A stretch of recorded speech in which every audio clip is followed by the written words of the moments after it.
الله من الشیطان الرجیم بسم الله الرحمن الرحیم زیم ستاسو ورور ضیاءالدین محمدي ډیر ملګري او محصلین دا پوښتنه کوي چې په ډیبټ کریډټ رولز کې کوم ته لیکچر راکې او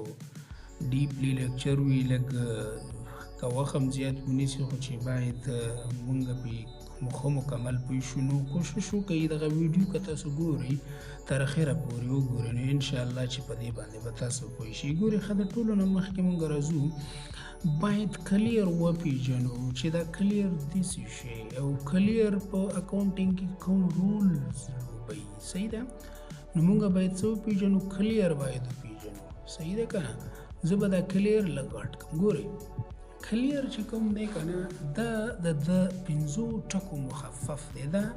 مخفف دی یعنی مطلب دا دی اول مونږ راځو کیپیټل ته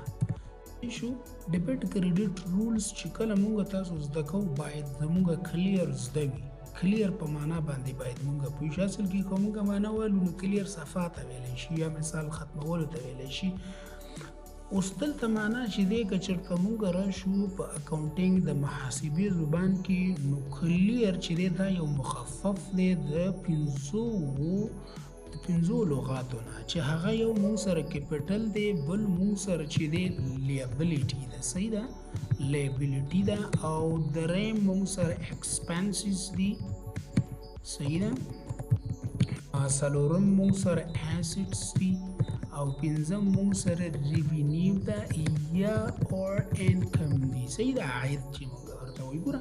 دا باید تاسو وپېژنئ دا باید تاسو ټول ښه په صحیح په معنا باندې تاسو وپېژنئ چې یاره دغه څه ته ویلی شي که چېرته تاسو دغه دا اکاونټسونه وپېژندل کیپیټل څه ته وایي لیبلیټي څه ته وایي ایکسپنس څه ته وایي اسیټ څه ته وایي ریوینیو څه ته وایي یا انکم څه ته وایي ته کولی شي چې ته په ډیبټ کریډټ رولز باندې پوه شي دا زمونږ په یو مثال مونږ وایو چې دا زمونږ مین اکاونټس دي په اکاونټینګ زبان کې یا دا هیډ اکاونټس دي صحیح ده اوس ګوره تاسو ته مونږ راشو د بل شیټ ته تاسو راوړئ تاسو وګورئ د ټولو نه مخکې باید د دې ټول لیکچر نه مخکې باید اول مونږ ایسیډس وپېژنو دا ایسیډ څه شی دي څه ته ویلی کېږي ګوره هر هغه څه یا هغه سرچینې چې شرکت یې لري او بیا خرڅلا لپاره یې نه وي اخیستي یعنی مطلب دا دی بلډینګ دی بلډینګ مونږ اخلو خو بیا یې نه خرڅوو صحیح ده که نه یا داسې ایسیډ ګوره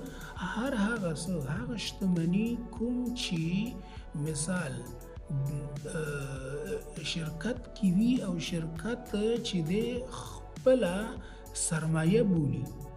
یا مثال هغه ګوره که دلته د مثال ته مونږ وګورو وایي چې هغه سرچینې شرکت یې لري یعنی مثال اوس ګوره د بیا خرڅلا دپاره خو یې اخلي نه صحیح ده که نه بیا د خرڅلا دپاره نه اخلي یعنی مثال اوس که زه یم بلډینګ اخلم بلډینګ زه د بزنس دپاره اخلم نو دا زما دپاره ایسیډ دی بیا داسې وي چې یو کرنټ ایسیډ یو فکس ایسیډ وي صحیح ده که نه کرنټ ایسیډ چې کوم دی هغه تقریبا په یو کال پورې دا ما سره دوام لري یا ایزیلی کنورټیبل کیش ایزی کنورټ ټو کیش مطلب اسانۍ سره کرنټ ایسیډ کوم یو ایسیډ دی هغه ایسیډ دی کوم چې په اسانۍ سره پیسو ته تبدیلیږي یعنی مطلب دا دی چې په کال کې دننه مونږ خرڅوو یا ایکسپایر کېږي یا ختمیږي یا د منځه ځي نو هغې ته مونږ کرنټ ایسیډ ویلی شو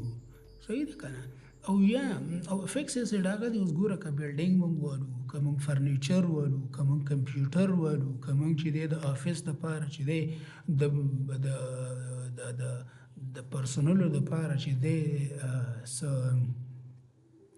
بسترې وغیره مونږ اخیستي یو هملته پرتې وي په هغه ځای کې په د کار ځای کې د دوی د خوب ځای کې صحیح ده د هغې دپاره مونږ هیټرې اخیستي وي دا ټول زمونږ ایسیډس کې راځي صحیح ده که نه همدغه شان بیا راځو لیبلیټي هر هغه څه دي چې د بل چا په مونږ باندې وي د بل چا په شرکت باندې کار دی شرکت باید دا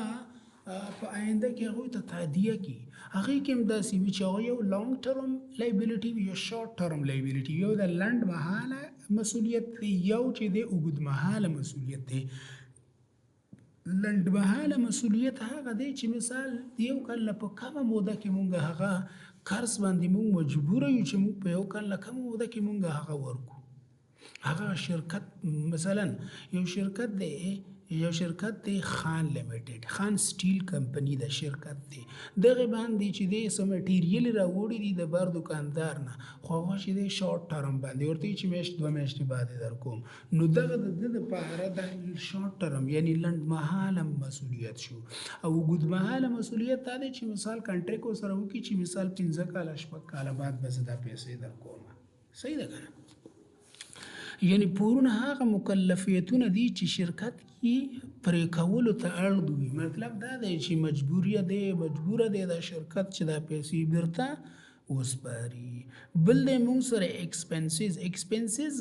لګښتونه ته ویل کېږي، هغه مصرفونه دي چې د عوایدو لاسته راوړلو لپاره کېږي. یعنی مثلا دا دی که ته ایکسپنس ونه کړو نو عاید به د کوم ځای نه لاسته راوړي. که ته غواړې چې یو بزنس وچلې او ته کور ورته ونه نیسي، ځای ورته ونه نیسي، کرایه د هغې ورنه کړي، معاشات ورنه کړي، نو ته به کار په چا کړي؟ ته به عاید څنګه لاسته راوړي؟ صحیح ده که نه؟ یا په بله معنا باندې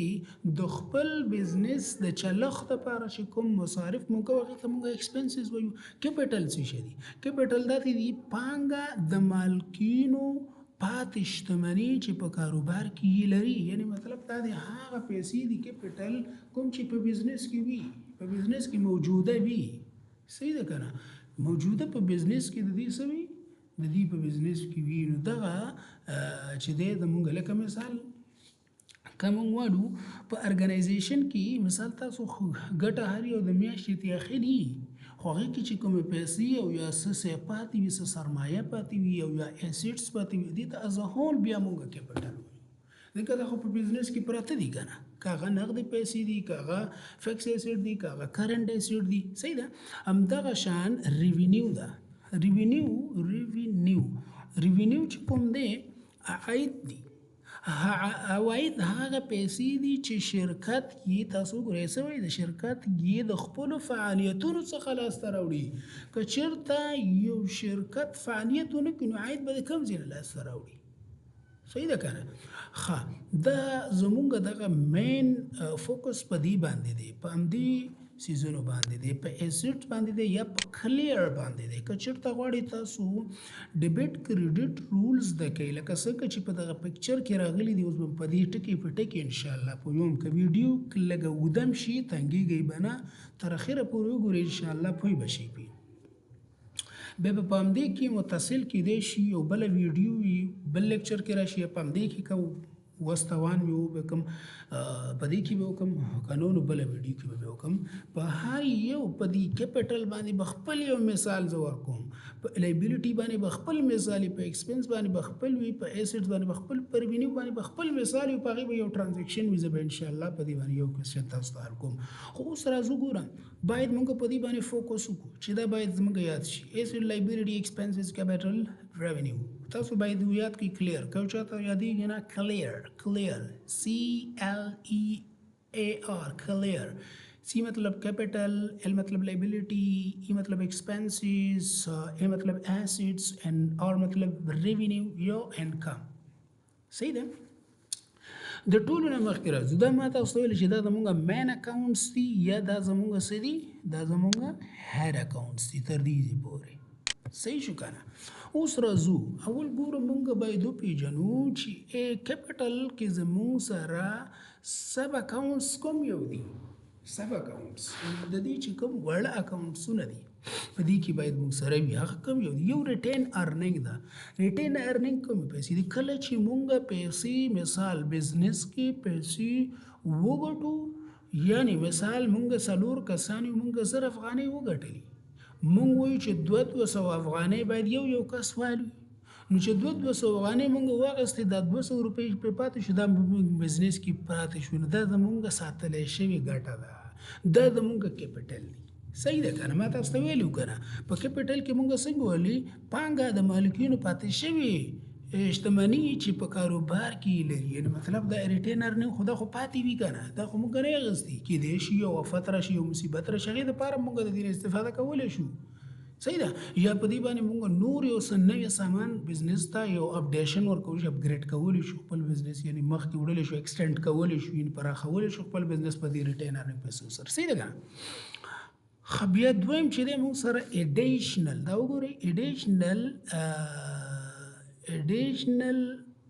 پین اینډ کیپټل دا غلط شوی دی. ایډیشنل مطلب دا دی ایډیشنل پینګ ماته ښکاري دا چې دی که نه نورې پیسې دي، مطلب دا دی ایډیشنل پی اینډ کیپټل دی. مطلب دا دی که ته غواړي چې بزنس ته نور پیسې راوړي، نور کیپټل راوړي، یعنی مثلا تاسو ضرورت شو، څه تم ضرورت شو، پیسو تم ضرورت شو. صحیح ده که نه؟ تم ضرورت شو چې یاره زموږ دا بزنس کې چې کومې دا پیسې پرتې دي دا مثال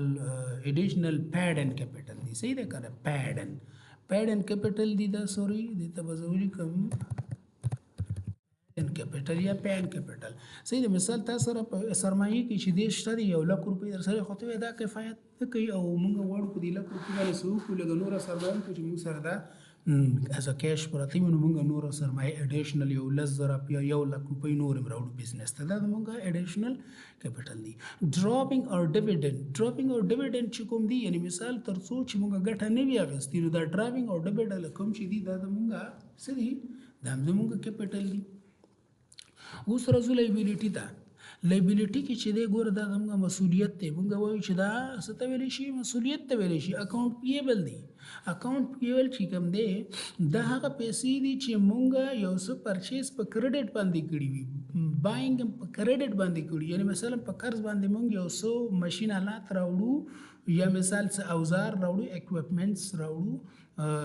سامان راوړو، قلمونه راوړو، سټیشنري راوړو په قرض باندې، نو دا زموږ دپاره په قرض باندې چې راوړو دا زموږ دپاره اکاونټ پیبل دی. او د چا نه چې موږ راوړي دي د هغې دپاره اکاونټ ریسیویبل دی. صحیح ده. موږ دپاره څه شی دی؟ اکاونټ پیبل. همدغسې شارټ ټرم لون، یعنی مطلب هغه قرض چې موږ په یو کال کې دننه مجبور یو مکلف یو په دې باندې چې واپس یې ورکړو. دا موږ سره لایبیلیټي ده. اکروډ انکم، اکروډ ایکسپنسز ته مونږ بل نوم اخیستلی شو، بل نوم دې ته مونږ اخلو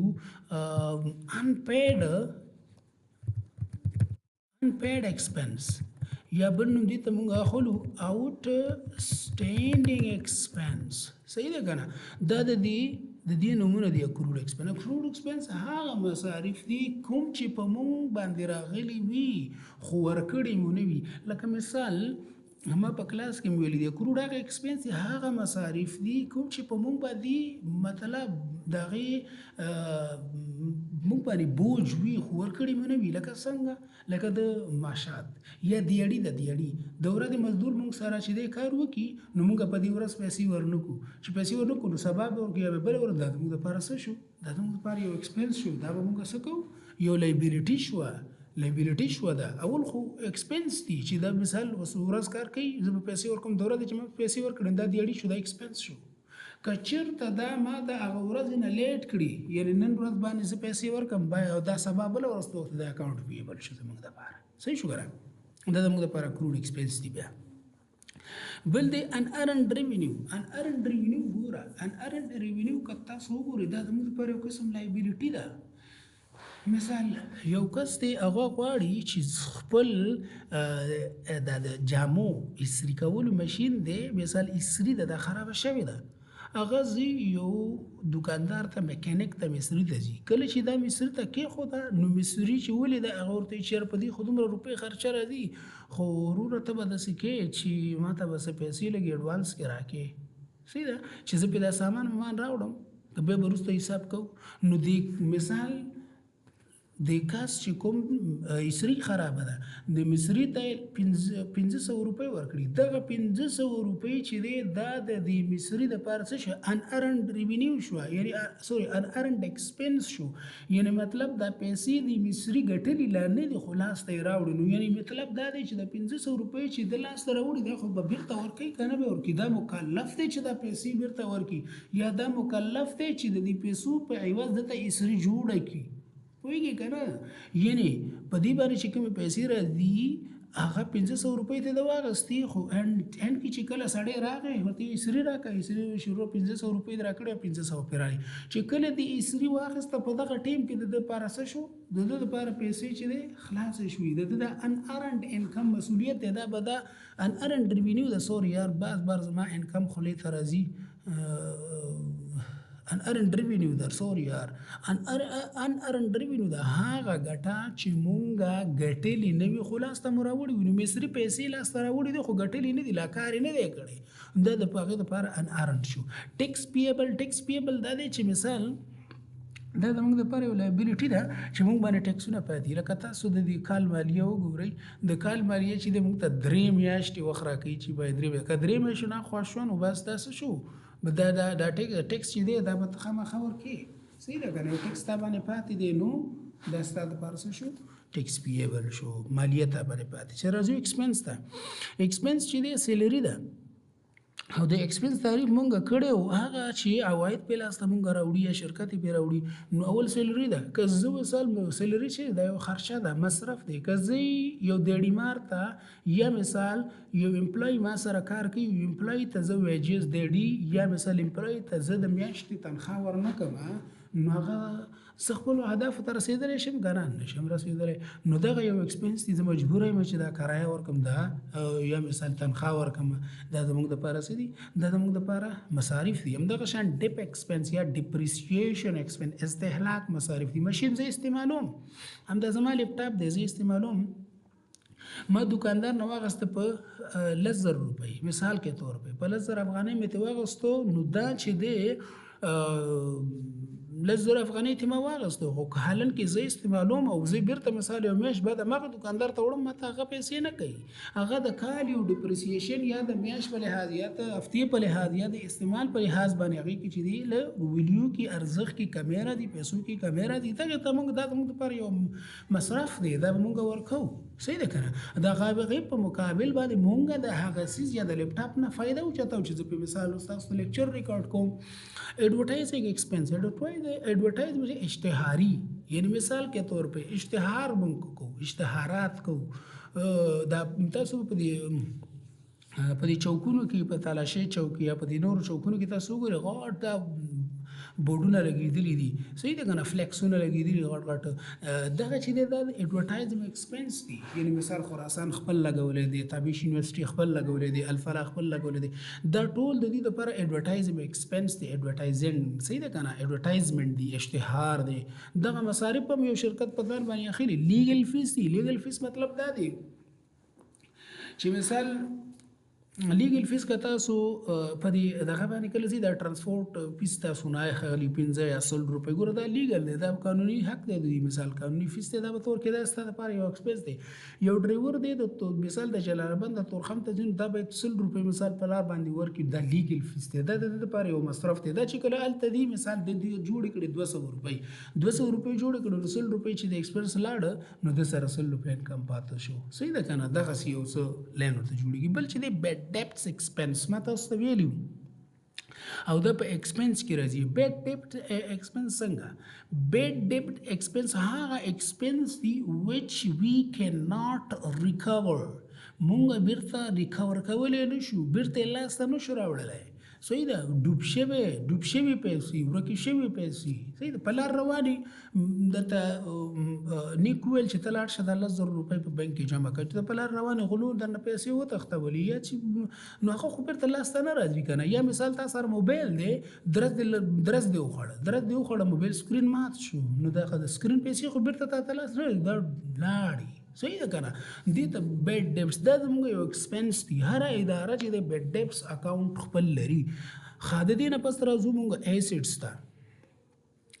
ایسیډس کې چې کوم دی موږ سره کیش دی کیش زموږ ایسیډس دی صحیح ده کیش څه شی دی زموږ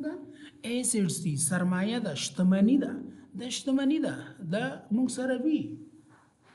همدغه شان اکاونټ ریسیوبل دی اکاونټ ریسیوبل څه شی دی هغه پیسې دي کومې چې مثال مونږ کوم چې مونږ یو څه په قرض خرڅ کړي وي. یعنی مثال مونږ مارکر خرڅو، مارکر چې خرڅو مارکر یا د سټیشنري دکان دی، شرکت والا ردی یا کوم نور کسان ردی، مونږ خپل د سټیشنري شرکت دی د کرتاسیه لرو، نو مونږ دکان کې چې ناست نو کس راځي هغه مونږ نه سودا کوي، سودا چې کوي نو په قرض کوي رانه، صحیح ده کنه، چې په قرض کوي نو دا زمونږ دپاره اکاونټ ریسیویبل دی، دا زمونږ یو ایسیډ دی، ایسیډ دی، په قرض مو ورکړو خو دا به مونږ آینده کې لاسته راوړو کنه، صحیح ده کنه، دا زمونږ دپاره څه دی یو قسم ایسیډز دي. دویم دی پریپیډ ایکسپنس. پریپیډ ایکسپنس چې دی لکه څنګه چې ما په څه کې وویل، لکه څنګه چې ما په ان ارنډ ریونیو کې وویل، که چېرته د ان ارنډ ریونیو چپه شي نو دی نه پریپیډ ایکسپنس جوړېږي. لکه څنګه مثال کې طور په زه ځم هماغه د اسري مثال ورکوم، اسري اخلم، اسري مې ویوړه او مصري ته مې ورکړه، چې مصري ته مې ورکړه مصري راته وایي چې وروره په دې مثال هماغه 500 روپۍ په دې باندې راځي، نو ما دغه پیسې چې دي 500 روپۍ دې ته دا ما ته اډوانس کې راکړي، نو ما چې کله دې ته د پیسې ورکړي نو دا زما دپاره پریپیډ ایکسپنس شو، دا زما دپاره ایسیډ شو، دا ایسیډ د دې سره پراته دي خو د دې په عوض به ما ته چې دی کار کولی، د دې په عوض به ما ته د ایسري څه کوي جوړوي، صحیح ده که نه، نو دا یو قسم پریپیډ ایکسپنس دی. یا مثال یو شرکت دی، شرکت دی مونږ ورته ځای چې دی په کرایه باندې ونیو او کس وایي چې یاره تاسو به داسې کوئ که کوم چې دغه کوم ځای چې موږ په کرایي نیولی دی یا کوم دوکانونه چې موږ په کرایي نیولی دي د هغې دپاره د هغې چې کوم آنر دی مالک دی هغه وایي چې یاره تاسو ما ته د 10 میاشتو کرایه په اډوانس کې راکوئ، نو مونږ د 10 میاشتو کرایه چې ورکړو دا زموږ دپاره څه دي، د 10 میاشتو کرایه زموږ دپاره پریپیډ ایکسپنس دی، مخکې نه تادیه شوي پیسو ته مونږ پریپیډ ایکسپنس وایو، صحیح ده که نه، دا مخکې نه مونږ تادیه کړي دي، چې کله میاشت راځي نو مونږ 10,000 روپۍ مثال 10,000 مو ورکړي دي، نو میاشت راځي نو 1,000 روپۍ ترې کموو چې یاره دا زموږ پریپیډ دی هغه تیار مونږ ورکړي، دا زموږ پریپیډ ایکسپنس. شارټ ټرم انویسټمنټ مطلب دا دی د لږ وخت لپاره ته انویسټمنټ کې، صحیح ده که نه، سرمایه گذاري کې یو ځای کې میاشت یو نیمه دپاره د کال نه چې کم وي دغه دا زموږ څه شی سرمایه گذاري زموږ یو قسم ایسیډز دي. بل راځو ریونیو. ریونیو که تاسو وګورئ یا انکم، ریونیو یا انکم دې ته مونږ عاید وایو، څه شي دې ته مونږ عاید وایو،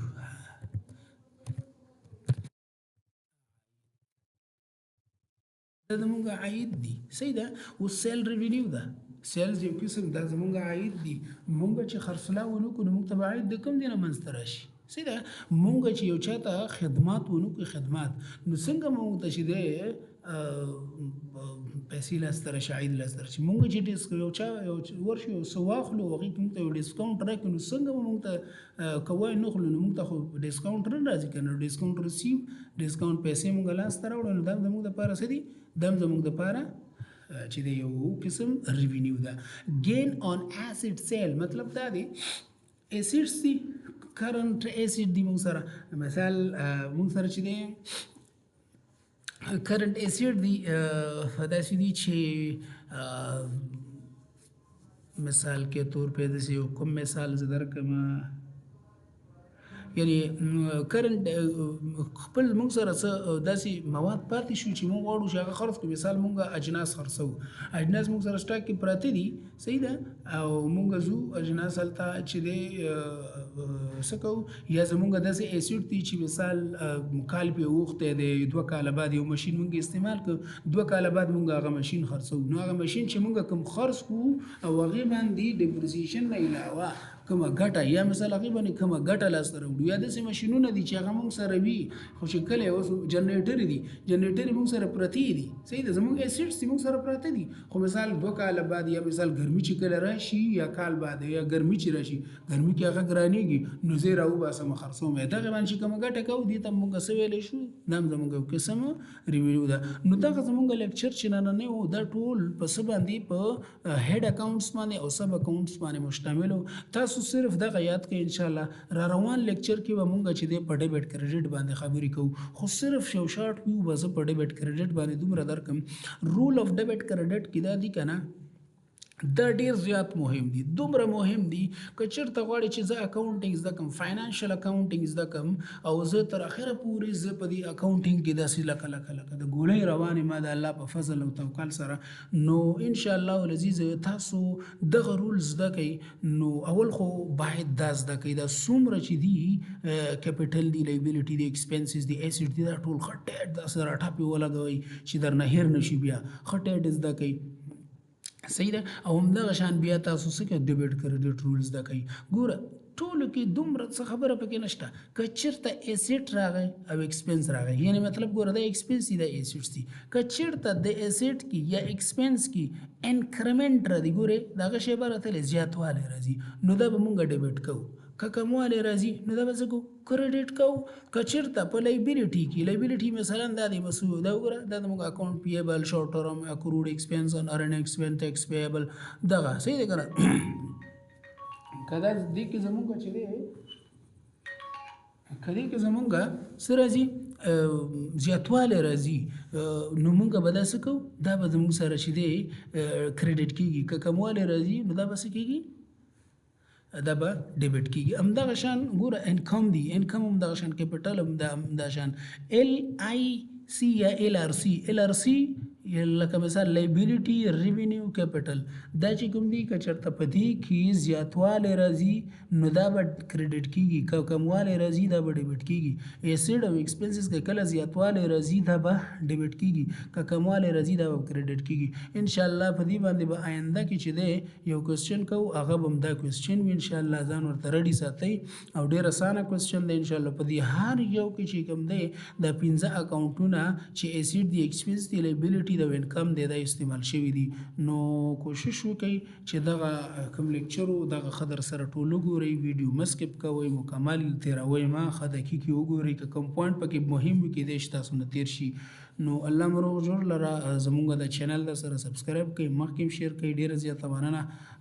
کورم ودان ښه ورځ ولرئ. والسلام علیکم ورحمة الله.